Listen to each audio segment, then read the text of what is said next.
Welcome! If you're watching this video, you've chosen to provide or receive services from RACR, and we thank you. Staff watching this video should be clocked in so they can be paid for their time.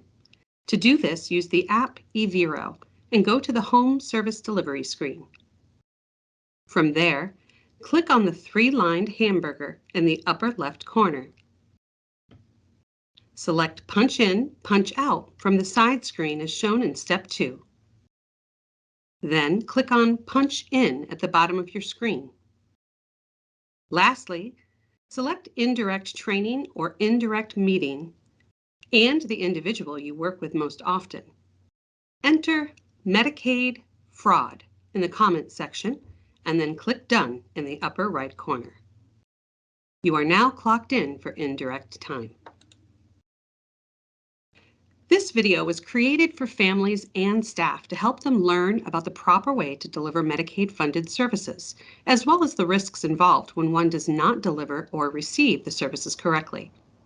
RACR has experienced Medicaid fraud in the past and is committed to doing everything possible to both prevent and detect fraud moving forward.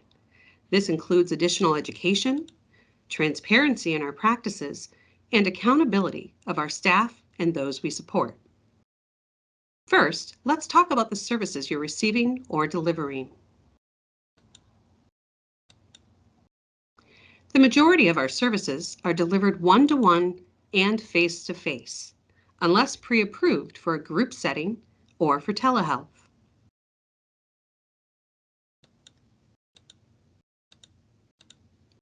Services are focused on goal achievement the majority of the time, and the purpose is to support the individual to learn and increase their independence or maintain vital skills. The activities the staff delivers must be outlined in a plan written by the person's family support coordinator or support broker. It's important to know and understand that community support professional staff are not cleaning services, errand runners, or medical staff. While they can't do these things, they can help support an individual to learn to do all these things themselves. As I mentioned before, RACR has experienced Medicaid fraud in the past. We're providing this overview and training for families and staff so you know how to use the service correctly and understand the risks of fraud. So what is Medicaid fraud? One of the most common examples of Medicaid fraud is billing for services that were simply not provided. Community support professionals are staff that provide direct support to individuals with developmental or intellectual disabilities. Examples of Medicaid fraud in the role of community support professionals include padding time. This is when staff are adding time to the beginning or end of services. Staff should not clock in and begin billing for services until they're face-to-face with the person they're working with. Additionally, staff should clock out and stop billing Medicaid as soon as they're done delivering the service. Another example is falsifying time. This could mean staff clocked in on a day that they didn't work at all. Maybe they drove to the person's home, clocked in without working, then clocked out at the end of the day, still without working. Or simply, maybe they used a mobile or paper template to submit time they did not work. Lastly, fraud could be a misuse of time. This means the staff is doing something during the service that it was not intended for, such as running errands for a person without them present, or maybe conducting their own personal business and errands during someone's service time, or purposefully driving excessively and racking in mileage reimbursement that they do not deserve. All of these are examples of Medicaid fraud.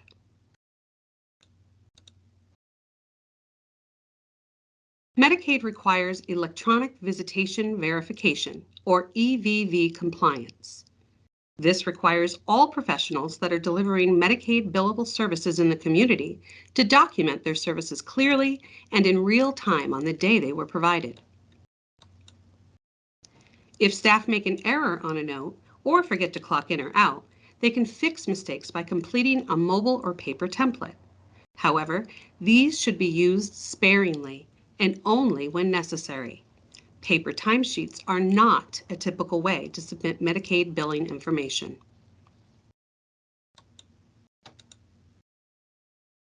Staff notes should accurately describe how they supported the person during service time. For example, Medicaid is less interested in the fact that someone went to the park and had a nice day.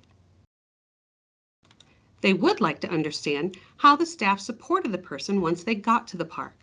This could be a verbal reminder to introduce oneself, or make eye contact, or even physically assisting the person so they can achieve something.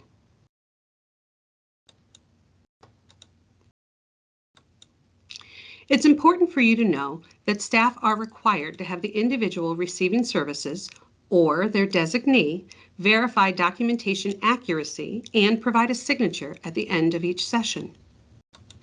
The person signing off at the end of each session must be able to verify times and services provided and read the screen on the person's mobile device. All RACR staff have a responsibility to ensure the person signing off on services understands how to verify services and has the capacity to do so. No one should ever sign for someone other than themselves, even with permission. Falsifying signatures is fraud. There are 3 ways to document services. The majority of our staff use a mobile app on their own personal device to clock in, clock out, and enter their service delivery details. This works great, but staff are required to either have access to cell service or Wi-Fi. If staff do not have consistent internet access when they are beginning or ending services, they should choose another method.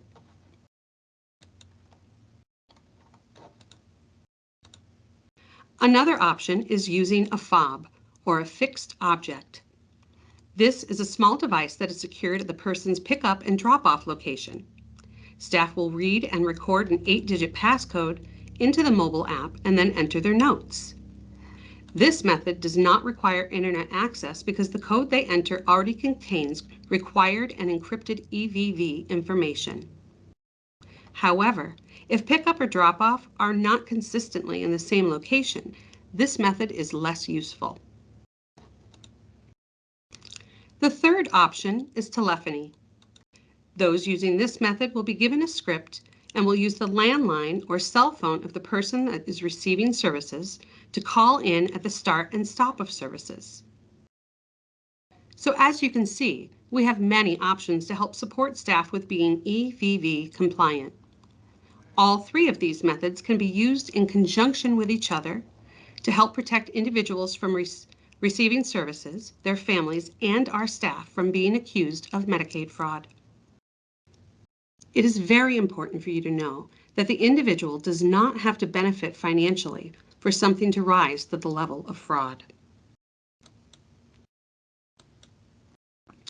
As I mentioned, RACR is dedicated to stopping fraud and protecting both staff and individuals served. There are several things we're doing from both a prevention and detection standpoint.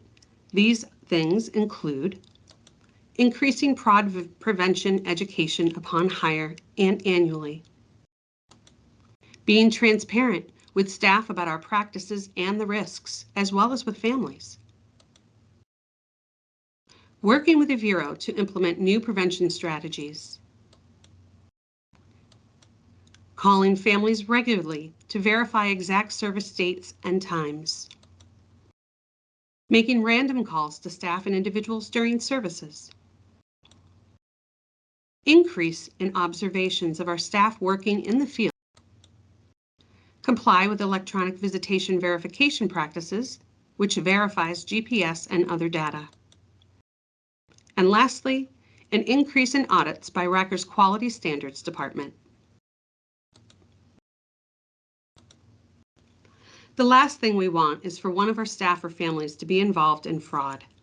If proven, Medicaid fraud can result in loss of employment, being added to the Medicaid exclusion list, red flag background checks, fines and penalties, community services, jail time.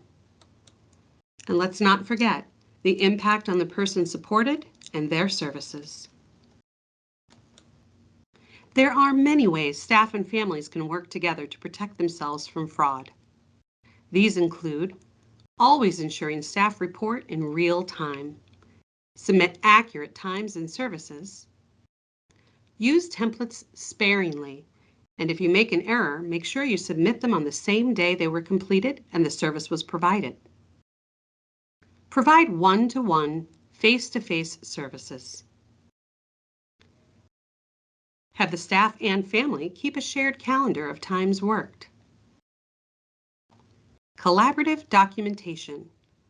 This is the act of writing service notes with the individual receiving services. It gives the staff an opportunity to celebrate with the individual when they achieve a goal or do something great. It also reminds the individual why the staff is there. Write specific service notes that clearly describe how the staff supported the person. Make sure the staff is using the correct device to report service information for each situation. Make sure the person signing off at the end of services reviews time and services on the staff screen. And making sure that the person signing off at the end of services understands what they're signing. Never sign for someone else. And notify a supervisor if you need additional hours, additional assignments, or are having technical difficulties. Work schedules as planned. And if you suspect someone is being fraudulent, please report it to the supervisor, the department director, or RACR's compliance officer immediately. RACR also has a community helpline for you to report your concerns confidentially or anonymously. The number is 607-272-5891, extension 343. You can leave a detailed message about your concern and someone will follow up and address your concern. However, this is not required. You can also report anonymously. We do recommend that you leave your name and number, so if we have questions, we can get back to you. But if you prefer, you can keep your report confidential. If you believe there's a problem that needs to be fixed, you should know that the Whistleblower Protection Act protects employees, volunteers, and contractors from intimidation, retaliation, and dismissal if they report something in good faith. Protections apply for good faith reporting, meaning the person reporting truly believes there's a problem that needs to be fixed.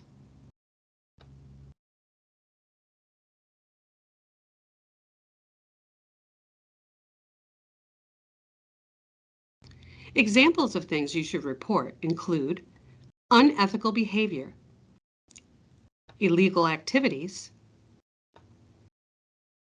violations of RACR's Code of Conduct, compliance program, or policies and procedures, violations of laws and regulations, falsification of records or documents, improper acts in delivery or billing of services, suspected waste, fraud, or abuse, any misuse or misappropriation of RACR's funds, information, equipment, facilities, or other resources, and any acts of retaliation or intimidation for reporting concerns or participating in an investigation.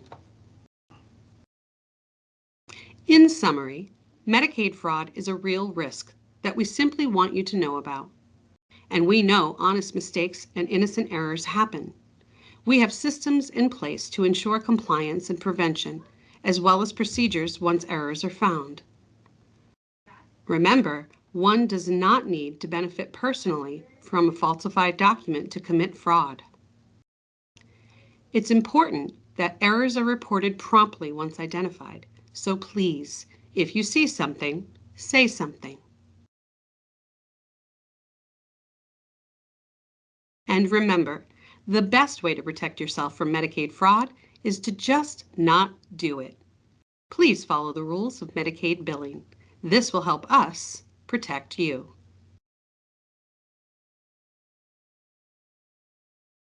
If you have any questions about this presentation or Medicaid fraud, please contact the Department Director, Gail Pato, or Racker's Director of Quality Standards and Racker's Medicaid Compliance Officer, Sue Budney, or her Assistant Director of Quality Standards, Kelly Robinson, at the numbers on the screen.